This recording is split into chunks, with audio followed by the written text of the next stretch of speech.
السلام عليكم ورحمة الله وبركاته. الحمد لله نحمده ونستعينه ونستغفره ونعوذ بالله من شرور أنفسنا ومن سيئات أعمالنا. من يهده الله فلا مضل له ومن يضلل فلا هادي له. أشهد أن لا إله إلا الله وحده لا شريك له وأشهد أن محمدا عبده ورسوله أما بعد. Hadirin dan hadirat yang dirahmati Allah, siapa yang tak ada kitab tu masih ada kitab di ujung. Siapa yang hafal bergantung pada hafalannya.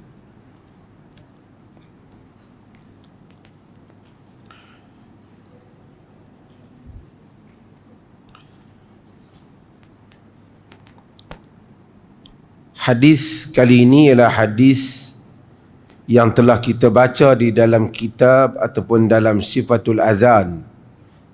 Hadis tentang azan dahulu. Dah lama, jika kita masih ingat, bagi sesiapa yang mengikuti kuliah ini, dia akan ingat tentang hadis Malik Ibnul Huwairith ini, di mana dia menceritakan tentang hadis ini. Hadis, antara kandungan hadis lepas itu ialah kalimat yang dimasukkan oleh Al-Hafiz Ibn Hajar Al-Asqalani di dalam ataupun yang dipetik oleh Al-Hafiz Ibn Hajar Al-Asqalani bagi kali ini.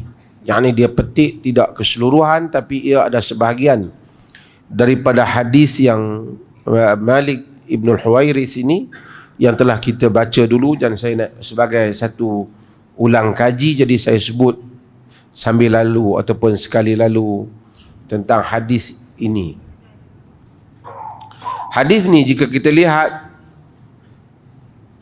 Al-Hafiz Ibn Hajar sebut an Malik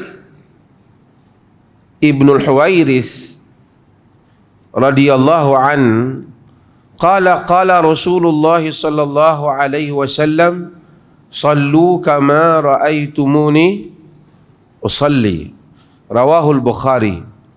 Daripada Malik bin Al-Huwairith katanya radhiyallahu an, katanya sabda Rasulullah sallallahu alaihi wasallam, sallu, yakni kamu semua hendaklah salat.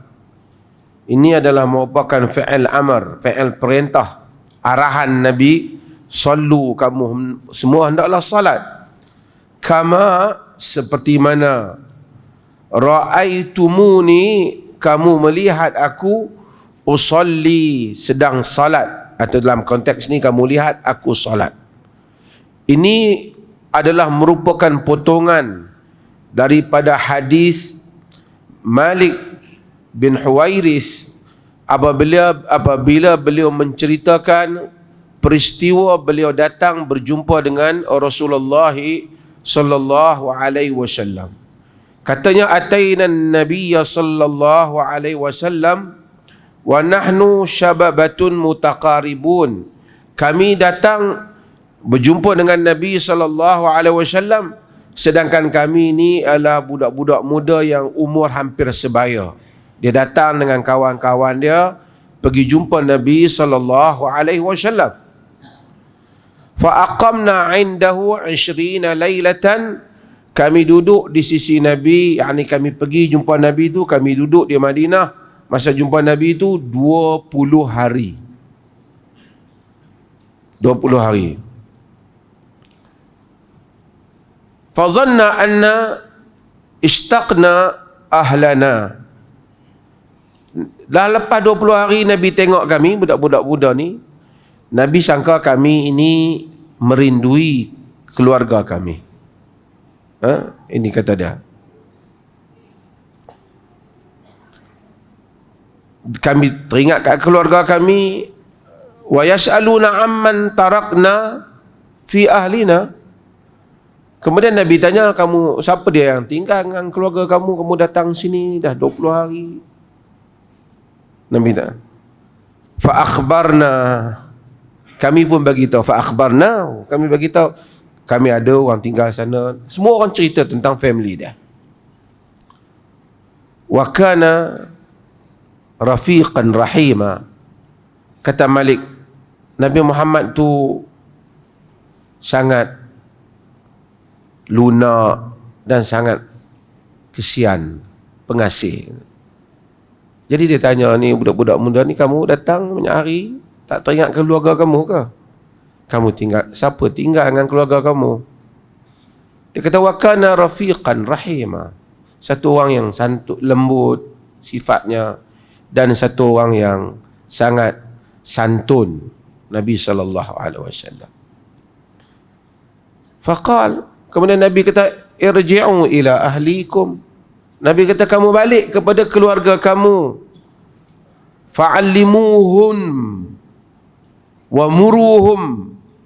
Ajar mereka dan suruh mereka. Wa sallu kama ra'aitumuni usalli, dan kamu salatlah, yakni dengan mereka itu seperti mana kamu lihat aku salat. Dah kamu 20 hari dah sini ni, duk solat belakangku, dah tengok macam mana aku solat. Kamu balik, kamu pulang kepada keluarga kamu, kepada kaum kamu. Kamu ajar mereka solat, kamu suruh mereka solat. Kamu solat dengan mereka macam mana kamu tengok aku solat. Itu arahan Nabi SAW kepada mereka. Dan hadis ni merupakan hadis yang besar, dipetik oleh para ulama supaya kita senantiasa apabila mengajar orang solat, ikut macam mana Nabi solat. Bukan solat mengikut version diri kita, ataupun version tok guru kita, version cikgu kita, tapi hendaklah versi yang mana Nabi tu solat. Kalaulah Malik Ibnul Huwairith, dia melihat Nabi SAW solat. Dia datang, dia dengan kawan-kawan dia 20 hari duduk tengok Nabi solat, belajar solat daripada Nabi SAW. Kita tak ada Nabi yang boleh kita lihat secara fizikal di hadapan mata kita untuk kita melihat bagaimana Nabi solat. Tetapi kita mempunyai hadis-hadis Nabi sallallahu alaihi wasallam untuk kita mempelajari bagaimana sifat salatin Nabi sallallahu alaihi wasallam. Ada orang dia tak mau kita dekat dengan hadis. Dia kata bukan level kamu ni semua ni baca hadis ni. Dengar hak ustaz kata sudah. Dia kata apa salahnya? Dia bacalah hadis Nabi buat macam mana, kemudian dia urai, kita nak dengar. Dia kata tak payah, kamu tengok macam mana saya buat ni, macam itulah. Ini adalah golongan manusia yang pertama, mungkin dia tak tahu hadis tentang salat. Kedua, dia ego. Dia nak tengok, nak suruh orang ikut dia. Dia nak pisahkan orang daripada cara Nabi. Barangkali dia takut kalau orang baca hadis Nabi berbeza dengan solat yang dia buat. Lalu orang kata, pasal apa ustaz buat macam ni, dalam hadis kata macam ni. Jadi dia tak berani baca. Dia tak mau baca. Yang ketiga, mungkin disebabkan dia nak buat versi-versi tambahan dia sendiri. Jadi dia akan kata, kamu solatlah seperti mana ustaz solat. Sedangkan Nabi kata, sallu kama ra'aitumuni usalli. Kamu salat seperti mana kamu lihat aku salat. Bukan kita salahkan ustaz. Kalau ustaz tu tunjukkan cara salat yang betul, tak apalah. Kerana apa?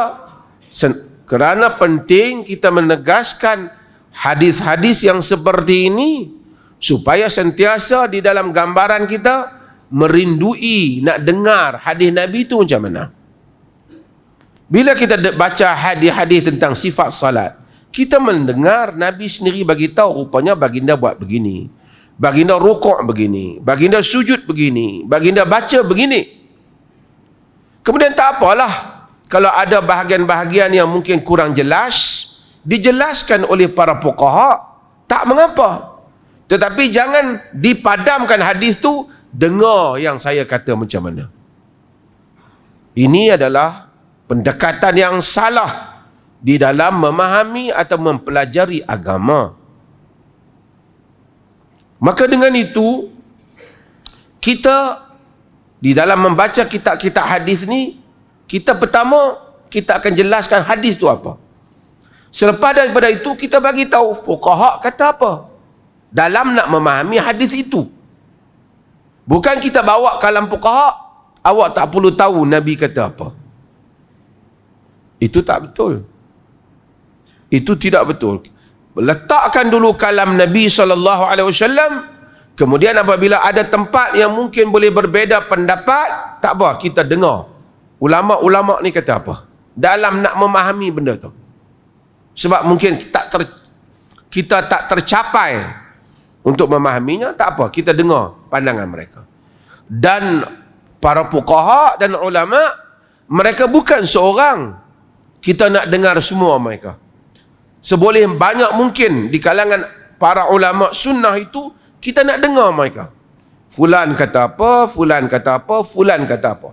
Dan apa argumen dia, apa hujah dan apa alasan dia. Dengan itu maka kita akan memahami agama daripada sumbernya asal. Setengah orang kata geng-geng nak ikut Quran dan Sunnah tu, suruh dia baca Quran Sunnah, buat mazhab sendiri. Itu sebahagian yang telan ubat tak ancok. Orang yang tak dapat faham. Kita berkata kita mendengar Quran dan Sunnah. Kalau tidak, awak ceramah, awak jangan sebut ayat Quran. Pasal apa awak ceramah sebut ayat Quran? Dah awak bukan mampu faham Quran. Awak bukan mampu faham Sunnah. Awak bukan mujtahid. Awak jangan sebut. Awak pergi ceramah saja. Sebahagian awak menyanyi lagu Hindustan, sebahagian awak bagi pendapat awak. Tidak begitu. Tidak begitu. Maka dengan itu, maka Nabi SAW memberikan garis panduan ini supaya hati kita sentiasa kita ingat Nabi dulu solat macam mana. Sebab the only orang yang Allah Ta'ala, person yang Allah hantar kepada kita umat akhir zaman, yang mendapat wahyu untuk disampaikan kepada kita, ialah Nabi kita Muhammad SAW. Walaupun hal ini basic, tapi mesti need to be repeated, mesti diulang supaya orang sentiasa ingat ini asasnya, ini sumbernya. Macam kita Al-Quran umpamanya. Al-Quran, nak bagi mudah faham, Al-Quran ni satu saja. Walaupun ada qiraat yang berbagai-bagai, tapi akhirnya satu Quran.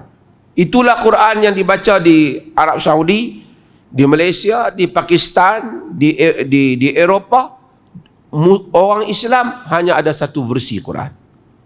Tak ada 3-4 versi Quran. Kalau ada orang tambah apa semua geng sesat, tak ada. Quran mangqul ilaina bitawatur. Telah dibawa kepada kita dengan mutawatir, ini dia. Ada qiraat-qiraat yang lain tapi tetapi Quran Uthmani itu dia yang ada pada kita. Penterjemah, bila nak faham Quran, orang yang tak boleh mampu faham Quran. Orang Melayu tak mampu faham Quran. Orang India yang tak mampu faham Quran. Orang Afrika yang tak mampu faham Quran kerana dia bukan berbahasa Arab. Di tepi Quran tu ataupun dalam Quran tu yang dia baca, ada terjemahan di dalam bahasa mereka. Terjemahan ke dalam bahasa mereka. Terjemahan itu dibuat oleh penterjemah. Kadang-kadang penterjemah ni terjemah macam ni. Mari penterjemah ni terjemah macam ni pula. Mari penterjemah ni kita tengok diterjemah macam lain. Pada nas yang sama. Nas yang sama. Ayat Quran yang sama. Mungkin tak apa. Kita tak tahu siapa yang betul, siapa yang tepat. Sebahagian mengaji bahasa Arab. Sebahagian study. Tapi apapun, nas yang asal mesti dikekalkan. Yang ni yang original. Tak apalah, penterjemah ni faham macam ni, penterjemah ni faham macam ni, tapi teks Arab mesti ada. Kalau kita qul huwallahu ahad, Allahus samad, yang teks yang diturun pada Nabi itu kena ada. Tak boleh katakanlah Allah satu, hak satu katakanlah Allah tunggal. Yang teks Arab tak, yang asal tak ada, teks terjemahan saja. Nanti dia jadi macam Bible, banyak version tak tahu yang mana betul, sebab tak ada rujukan yang asal. Orang Islam mungkin ada banyak dia baca terjemahan ni lain, terjemahan ni macam lain, tapi Quran yang asal tetap satu.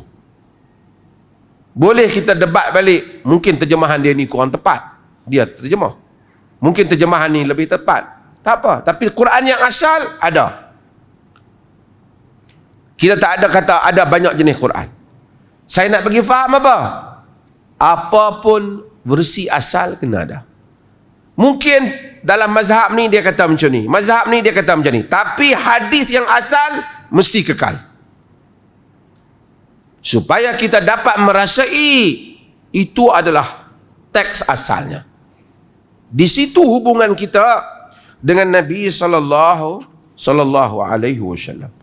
Maka Nabi ajar. Sebab itu dalam hadis kadang-kadang Nabi solat di atas mimbar.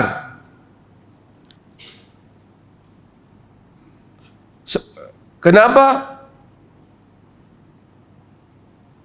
Nabi kata, bila Nabi solat atas mimbar, Nabi kata, innama sana'tu li ta'allamu salati. Aku solat tu kerana untuk aku mau kamu belajar solat aku. Bila Nabi nak sujud, Nabi turun daripada mimbar, supaya orang di belakang dapat tahu, oh macam ni Nabi solat. Sekarang mungkin kita dah biasa, sebab dah daripada kecil kita tengok orang solat. Para sahabat pada zaman itu baru nak tengok macam mana Nabi SAW solat. Okey, itu satu bahagian. Oleh kerana solat ini merangkumi banyak bahagian. Ada bahagian perbuatan, ada juga bahagian bacaan. So bukan saja perbuatan kita mengikut Nabi, bacaan juga adalah mengikut Nabi. Dan lebih daripada itu adalah utama, jika khusyuk kita, ingatan kita kepada Allah itu mengikut Nabi SAW. Mungkin kita tak tercapai seperti mana Nabi SAW, tapi kita berusaha supaya kita ingat kepada Allah di dalam solat. Tapi kalau solat daripada takbir sampai bagi salam, tak ingat apa, teringat salam dah. Semayang untuk imam tadi, ingat-ingat salam dah. Kita tanya dah, tadi rakaat pertama tu imam baca apa? Surah. Baca apa? Dia tak ingat. Rakaat kedua tu imam baca apa? Tak ingat. Sebab dia terbang tu. Dia tak duduk. Tubuh dia saja dalam saf tu dia tak ada. Dan itu berlaku. Kalau itu kadang-kadang sifat solat Nabi dia belajar, dia tak belajar pula tentang kesungguhan khusyuk Nabi SAW yang patut kita belajar. Saya suka sikit nak sentuh apa yang disebut oleh Maulana Abdul Hasan Ali An-Nadwi. Sikit sebelum saya nak baca dua hadis ni. Nanti saya akan baca hadis satu lagi. Kita tak akan dapat, dia kata, memahami solat jika kita tak begitu memahami tentang tabiat, apa itu sifat al-abd, sifat hamba, dan apa itu sifat ar-rabb, sifat Tuhan. Ini dua bahagian, kata dia. Allah jadikan hamba dengan Allah ni, apabila kita semua berhubung dengan Allah. Solat kita berhubung dengan Allah, zikir kita berhubung dengan Allah, baca Quran, kita tawaf, kita sa'i, kita haji, jiwa kita berhubung dengan Allah. Perhubungan insan dengan Allah ini sangat ajaib. Tak dapat kita lafazkan dengan kata-kata. Jika kita renung diri kita, ajaib hubungan ni. Sangat gharib wa farid. Sangat pelik dan sangat unik. kita bercinta dengan Tuhan. Tak seperti mana kita kasih kepada manusia. Ketika kita berbicara dengan Tuhan, dengan Allah Jalla wa'ala, tak sama dengan ketika kita berbicara dengan orang lain. Bagaimana perasaan yang memenuhi jiwa kita, khusyuk kita, sangat berbeza. Dan Allah khususkan hal ini, keadaan ini, hanya hubungan itu antara hamba dengannya. Siapa yang tidak pernah merasai hubungan manis antara dia dengan Allah, dia gagal di dalam semua amal ibadatnya. Kalau siapa yang kata dia telah solat tapi dia tak jumpa Allah dalam solat dia, dia tahu habis dah sembahyang, lepas tu dia nak balik, berarti dia tidak menemui makna salat. Dia tak menemui makna salat. Seorang lelaki jumpa perempuan, dia jumpa biasa, dia kenal perempuan tu. Perempuan jumpa lelaki juga sama. Pada hari dia kenal biasa dengan satu orang perempuan, dengan hari dia bercinta dengan perempuan tu, perasaannya berbeza, dia lihatnya berbeza, segalanya berbeza, ingatannya berbeza, nilai wanita itu berbeza, dan tindakan lelaki itu pada wanita itu juga berbeza kalau mereka bercinta. Itu cinta. Hubungan seorang anak dengan ibu apabila dia cinta pada ibu dia. Kita heran. Kadang-kadang orang yang tak tahu, mungkin orang yang tak faham, bagaimana satu ibu sanggup buat satu pengorbanan. Buat apalah yang mak dia ada susah-susah sangat kat dia. Mak dia hanya boleh jawab, kau tak faham perasaan ibu. Cinta itu antara manusia. Apabila hamba dia berkorban untuk Allah, apabila dia khusyuk dalam solatnya, kemudian hasil daripada solat dia keluar, saya buat contohlah, macam orang barat heran, rakyat Palestin kena bom macam-macam kena, tapi masih lagi Alhamdulillah, Alhamdulillah, Allah bagi selamat, ya Allah berilah kemenangan. Tak pernah satu masa mereka mencerca Allah. Yang hanya duduk dalam keadaan aman, kadang-kadang tak cukup sikit, kenapalah Tuhan bagi kita macam ni? Sehingga ada seorang aktivis gereja perempuan tadi saya tengok, dia kata, kalau Tuhan itu benar wujud, orang Palestin itu adalah merupakan people of God. Mereka adalah orang Tuhan. Pasal orang lain Islam pun macam tu mungkin, tapi tidak, mereka tak pernah tengok bagaimana orang Islam dalam segala keadaan, susah pun Alhamdulillah, bom kena pun Alhamdulillah, anak dia mati pun inna lillahi. Tidak pernah mereka mencerca. Bayangkan orang-orang barat yang buat filem macam-macam, God must be crazy, dan macam-macam benda-benda, God delusion, berbagai karut marut mereka tentang Tuhan, kerana mereka tidak mengenali Tuhan. Penipuan Tuhan, Tuhan tak betul. Maka mereka tak memahami mengapa orang Islam begitu sakral, begitu mensakralkan agama mereka. Kenapa orang Islam? Kerana orang kata kat Nabi Muhammad sanggup pergi beribu-ribu, marah, lebih marah daripada orang bom rumah mereka. Mengapa orang Islam sanggup untuk mati? Kita tak dengar sebanyak rakyat Palestin yang dibom tu kata, kamulah Hamas punya pasal, kami semua ni kena. Yang kita duduk tengok, ada 2-3 orang mangkak mana kata Hamas lah punya pasal, yang dia sambil duduk makan makanan di rumah dia dengan selesa dan melihat kepada di media massa saja.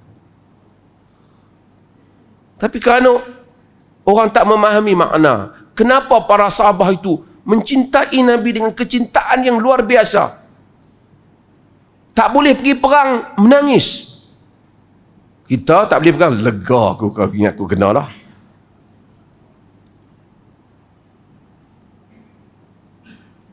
Sebab satu hubungan yang tidak dapat dipahami. Maulana Abdul Hasan Ali An-Nadwi, Maulana Abdul Hasan Ali An-Nadwi, dia sebut beberapa sudut yang saya nak sebut. Insan ni Allah jadikan dia pelik. Dia insan ini dia ghamid wal mutanaqid, dia kata. Dia sangat tak jelas dan bertentangan dalam diri dia. Insan dhaif, lemah. Tapi dia sukakan kekuatan, dia suka tunjuk dia kuat. Dia suka untuk mengatasi, dia suka menang. Itu manusia. Antumul fuqara'u ila Allah. Kamu miskin, Allah kata. Tapi insan tak suka miskin, insan suka kaya. Dia mencintai kekayaan. Insan semua tahu kita akan fana, kita akan musnah, kita akan mati. Tapi kita tak berapa bercakap tentang hal tu. Kita bercakap tentang umur panjang. Kita bercakap projek-projek masa depan yang akan membolehkan kita kekal dengan kekayaan. Itu insan. Insan terdedah pada penyakit. Demam, keluar sikit kena hujan, sesema. Lemahnya insan tu. Tapi tajuk yang dia angkat dalam hidup dia ialah tajuk sihat. Tajuk kuat. Tajuk selamat. Hal diri dia macam ni, kesukaan dia yang ini. Itu insan. Kata Maulana Abdul Hasan. Banyak insan, ada banyak benda dalam hidup. Ada tangan yang dia perlukan. Ada kaki yang dia perlukan. Ada makanan yang dia perlukan. Ada tubuh fikiran. Ada mata yang dia tengok. Ini semua tak boleh dibeli dengan millions. Jutaan harta pun orang tak beli. Boleh dah aku beli 2 biji mata dengan aku bayar 20 juta. Orang tak mau, orang tak jual. Melainkan gila kau tu. Tak mau hidup dah. Tapi insan, dia tak akan fikir sangat apa yang dia ada. Dia tak akan fikir, Masya Allah aku ada makan, aku ada rumah. Dia sedang berfikir apa yang tak ada. Kenapa aku belum ada kereta tu? Kenapa aku belum memiliki itu? Dia berfikir pada sesuatu yang belum dia miliki dan ada. Dia sentiasa lupa kepada benda yang sudah dia ada. Itu insan. Apa yang kita ada, kita jarang. Walaupun kita tahu kita ada, Alhamdulillah. Tapi jarang orang sangat nak memuji apa yang dia telah ada. Dia kata member aku tu, Masya Allah, kereta dia dibandingkan kereta aku ni, aku tengok cemburu. Tidur tak lena, teringat kereta member dia besar tadi. Dia memikirkan apa yang dia nak ada di hadapan. Itu insan. Allah tahu penciptaan itu. Kalau hal itu dibiarkan, dia menjadi makhluk yang gelojoh. Dia akan menjadi makhluk yang bertempur. Dia menjadi makhluk yang sentiasa tak tenteram dengan diri dia sendiri. Kerana diri dia macam ni, yang dia nak macam ni. Itu insan. Sebab tu bila Allah kata, Inna aradna al-amanata 'ala as-samawati wal ardi wal jibal fa abaina an yahmilnaha wa ashfaqna minha wa hamalaha al-insan innahu kana zaluman jahula. Kami bentangkan amanah pada langit, bumi, bukit, bukau, gunung, gandang. Semuanya tak berani. Semuanya takut nak pegang, nak ambil amanahnya, melainkan insan. Kerana dia sangat zalim dan dia jahil. Dia lupa tentang diri dia. Tapi Allah Jalla wa'ala, dalam masa yang sama, insan ini dia hanun dan alif. Hanun, dia nampak kadang-kadang sudut tu tamak dia kepada apa yang dia tak ada. Tapi insan juga, dia suka dimanjakan. Sebab itu dia akan terpana dengan pemandangan yang cantik, alam yang indah, puisi-puisi yang sedap didengar oleh telinga, kalimat-kalimat yang baik, sentuhan-sentuhan yang manja. Insan suka. Tak ada insan yang kata aku tak suka, aku suka orang tumbuk aku. Tak ada. Insan suka Tak ada kata wanita ataupun lelaki, kalau orang cakap baik dengan dia, dia tak suka. Han tengking aku, bagus aku puas. Itu memang ada fuse meletup lah. Tapi insan yang biasa, insan yang normal, di samping ketamakan yang ada, dia inginkan dia dimanjakan, dia dilayan dengan baik, dia ingin tengok pemandangan yang elok, dia ingin melihat hijauan, dia ingin mendengar lagu, suara-suara yang baik. Insan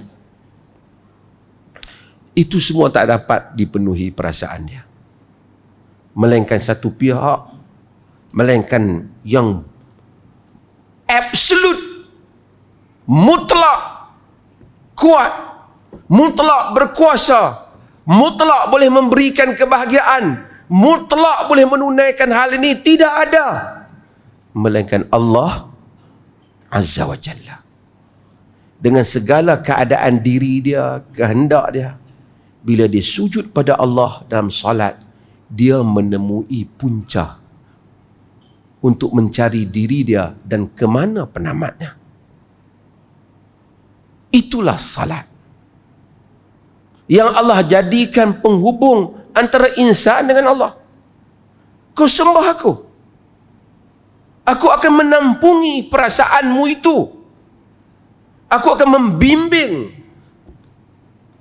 Seperti kita, Rabbighfirli warhamni wahdini, tunjukkan aku, ihdinas siratal mustaqim, tunjukkanlah kami jalan yang lurus, supaya kami dapat membetulkan segala gelora keinsanan ini, dan kehendak ada tempat untuk disandarkan.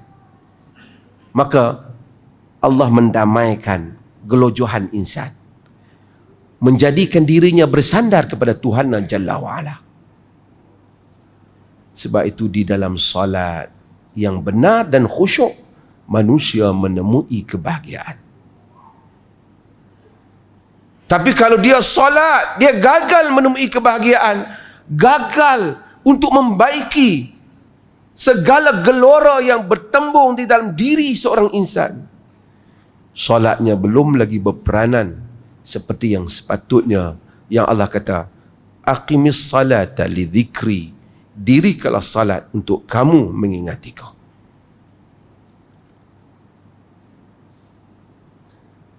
Faham tuan-tuan?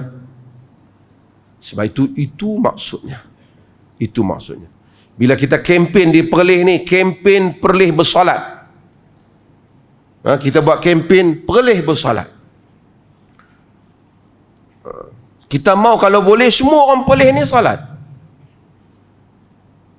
Kadang-kadang bapa anak dia tak pergi sekolah, dia marah. Okeylah, baguslah, tak apalah, kenalah pergi sekolah.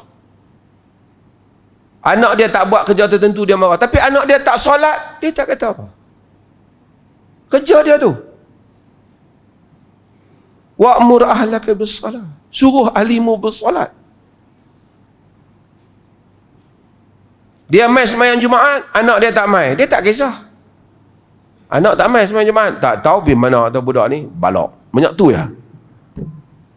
Dia kata anak dia balok.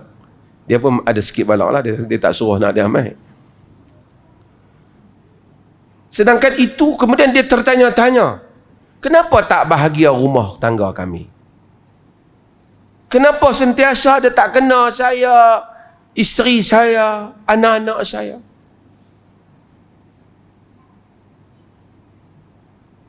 Kerana tak sujud pada Allah. Rumah yang patutnya sujud pada Allah. Rumah yang pada malam hari mendengar tilawatul Quran. Pada kesunyian malam bangun menunaikan salat. Bukan hubungan suami isteri sekadar hubungan isteri dia masak, suami dia makan saja. Tapi agama ajar lebih jauh. Isteri mengejutkan suami bangun tahajud, suami mengejutkan isteri bangun tahajud. Isteri mengingatkan suami waktu salat, suami mengingatkan isteri waktu salat, mengingatkan tentang ibadah yang lain. Ibu bapa bukan sekadar bagi anak makan saja, tapi memastikan mereka menunaikan salat. Qu anfusakum wa ahlikum nara, jaga diri kamu dan keluarga kamu daripada api neraka. Dan sebagian orang, dia belajar sifat solat Nabi sunnah habis khatam buku sifat solat Nabi sunnah Nabi. Alhamdulillah, baguslah. Tapi kita jumpa dia, anak dia tak solat, dia tak kisah. Dia kena menyuruh anak dia solat. Dalam hadis Malik Ibn Huwairis ni, Nabi suruh dia budak-budak ni balik ke keluarga mereka, suruh ahli keluarga mereka untuk menunaikan ajar salat dan suruh menunaikan salat. Dan bila anak dah salat, bukan sekadar dia solat saja, kita mesti pastikan dia solat dengan cara yang betul. Bukan sekadar dia solat saja, tetapi dia juga hendaklah solat lebih daripada kebiasaan. Bangun, suruh dia berpuasa sunat, suruh dia juga mungkin untuk bertahajud. Bila anak mengadu pada ayah, dia masalah sekian-sekian, bukan sekadar ayah dia kata tak apa, ayah boleh selesaikan, tapi dia ajar anak dia doa pada Allah, istighfar banyak-banyak, berdoa, Allah akan menunaikan hajat hambanya. Bagaimana nak berdoa kalau dia tidak bersolat? Bagaimana nak berdoa kalau dia pun kurang membanyakkan zikir mengingati Allah? Tuan-tuan semua yang hadir ni ada keluarga, hidupkan solat di kalangan keluarga. Jangan alhamdulillah kita mari kuliah malam ni, anak laki kita pun kita tak tahu malam ni dia pergi melepak kat mana. Yang perempuan pun tak tahu anak kita semayang ke tak. Aku kira aku lah masuk syurga, dia pun nak pergi masuk neraka, aku tak kisah. Tak, qu anfusakum wa ahlikum nara. Pelihara diri kamu dan keluarga kamu daripada api neraka.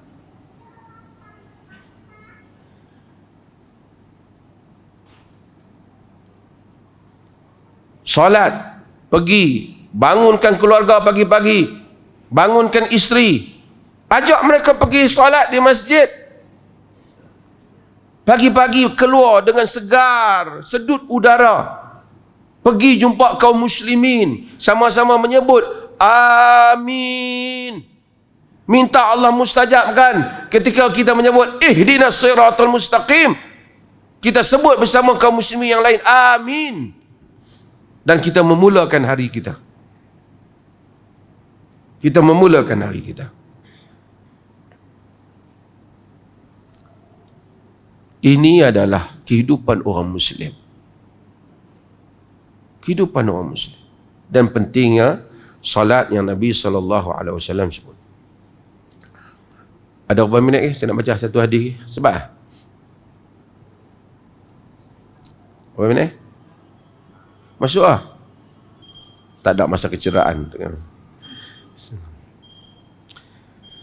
Azan lah, insyaAllah. Nanti saya jawab soalan.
Bismillahirrahmanirrahim. Saya jawab beberapa soalan. Ini sebahagian soalan yang ditanya di sini. Semua soalan-soalan ni jika dia tengok, semua kita bahas lah dalam kuliah-kuliah yang lepas. Di dalam hadis-hadis yang ni telah dibahaskan. Cuma hanya satu soalan, ada orang komplain ke pasal khutbah. Saya ingat 2 minggu lepas dia hantar kerana dia kata khutbah tu tak betul. Sebab dalam khutbah tu menulis Islam bukan agama yang suka berperang. Sedangkan Allah menyebut kutiba alaikumul qital, telah diwajibkan kepada kamu perang. Yang ni pun baguslah dia hantar mari ke pejabat dengan surat dia, tak apa. Saya jawab sebab mungkin dia salah faham antara Allah mewajibkan dan benda itu menjadi kesukaan orang Islam atau orang Islam. Itu berbeza. Peperangan, Islam pada asalnya tak suka berlaku perang. Islam suka akan damai. Berperang hanyalah Islam pilih apabila keadaan itu terpaksa. Bukan tak pasal-pasal pergi perang. Nabi sebut, wala tatamannau liqa'al adu fa idza laqitumuhum fathbutu. Jangan kamu bercita-cita mencari musuh. Jika kamu berjumpa, bertembung, maka kamu tetap lawanlah. Tapi bukan suka-suka pergi cari musuh. Allah suka kepada perdamaian. Allah suka. Wa idza janahu lil silmi fajnahla. Jika mereka itu cenderung kepada perdamaian, kamu cenderung kepadanya. Ini tak betul anggapan. Quran juga kata kutiba alaikumul qisas, diwajibkan kepada kamu hukum bunuh balas. Adakah Islam suka manusia dibunuh balas? Tak. Tapi diwajibkan hukum tu kerana ada orang bunuh. Diwajibkan perang kerana ada orang berperang. Takkan nak serah diri orang Islam. Tapi dalam keadaan kalau aman ataupun damai, Islam sukakan keamanan. Sebab tu Nabi kata fas'alullah al-afiyah, mintalah pada Allah keafiatan, kesejahteraan. Ini untuk dia faham. Soalan dia satu lagi yang ni, suami suka memuji ustazah dibandingkan isteri, sehingga isteri merasa terhina dan kecewa. Apa pendapat Dr. Mazhar? Dia kata pasal ustazah ni cantik.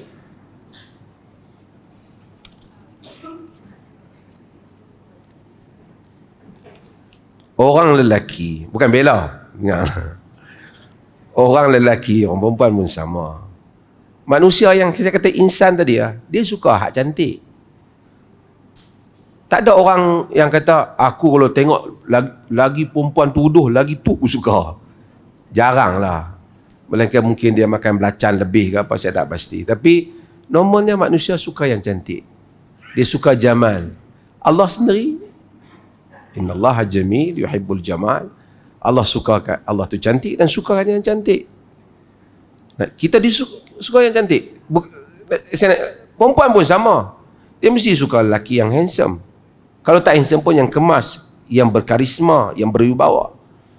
Sebab tu orang lelaki pun dia kena kemas. Macam saya kata, tak boleh kita selekeh sampai bini, orang tanya bini kita, mana suami hang? Ada tu. Yang mana? Malas aku nak tunjuk.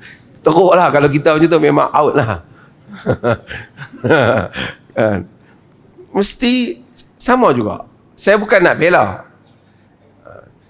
Lelaki bila dia tengok perempuan kemudian jatuh cinta ataupun dia suka, itu tanda lelaki kita itu lelaki. Tanda suami kita itu lelaki.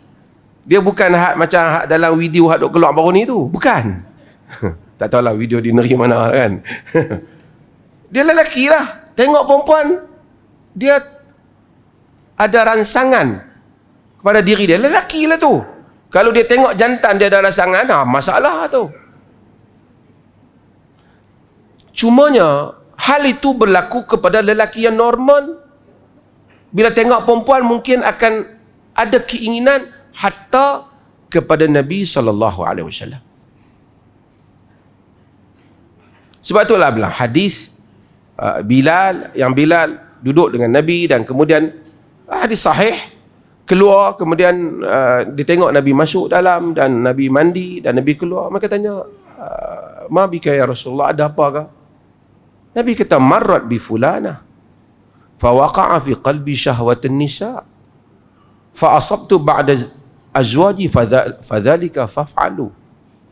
Nabi kata, satu perempuan tadi lalu timbul di dalam diriku satu perasaan inginkan wanita. Syahwatun nisa, syahwat kepada wanita. Aku dapatkan isteri aku. Yang demikian itu kamu lakukan. Maksudnya kalau kamu tengok perempuan dan kamu rasa timbul syahwat perempuan, kamu balik dapatkan siapa? Isteri kamu. Tapi kalau dia tengok yang di jalan tu cantik, balik di rumah takut, kacau. Maksudnya apa? Maksudnya yang isteri di rumah tu kena bagi elok lah. Sebab ada cabaran. Dia pergi ikut jalan, dia tengok cantik perempuan, balik tengok isteri dia, terkejut. Ni pakai apa ni? Bau pun tak tahan dah dia. Sama juga sebaliknya, wanita pun ada nafsu. Dia tengok suami dia handsome, elok. Jangan dia tengok semua lelaki elok, tengok suami dia janggut ada, bihun pun kot tengah ni ada sekangkut satu, laksa punya kuah pun ada kot tepi ni. Macam mana? Sebab tu Nabi sukakan wangi-wangian. Begitulah. Seperti mana kita nak, demikian wanita nak. Saya bukan kata boleh duk pergi mengorat orang kat jalan ke apa, tapi insan, manusia, bila dia tengok cantik sana, dia tengok isteri dia pun, cantik, elok. Kalau tak elok pun pakai bagi kemas, bagi cantik lah, kan? Ini dah lah tak elok, rambut khusu masai menaik macam ni, kan? Bukan saja suami dia, kucing pun terkejut.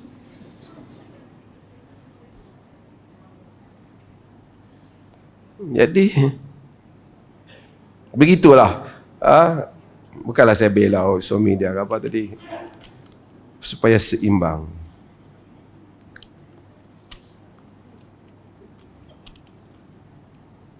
Ini kita jawablah ni, dia tanya, betulkah anak yang belum matang dosa ibu bapa tanggung? Dalam agama ni tak ada orang ni tanggung dosa orang ni, tak ada. Yang ada satu orang menanggung dosa dia sendiri.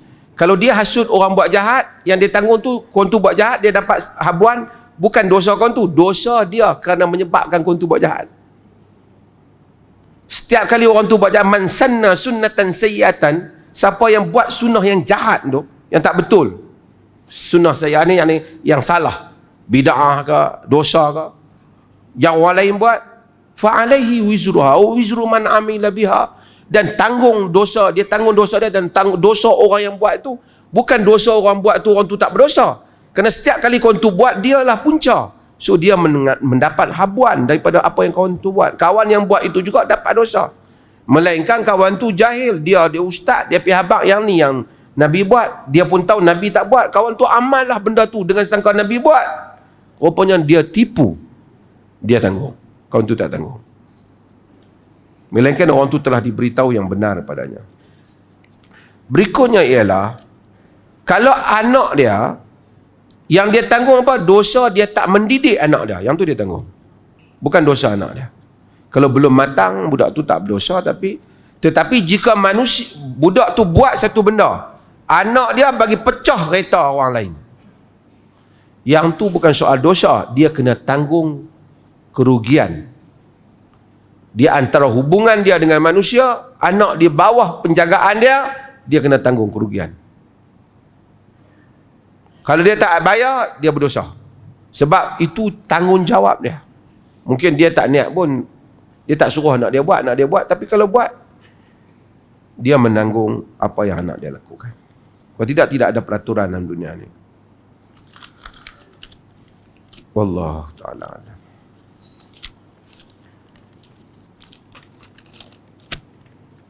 InsyaAllah Terima kasih tuan-tuan, sehingga kita berjumpa lagi. Sekian, wassalamualaikum warahmatullahi wabarakatuh.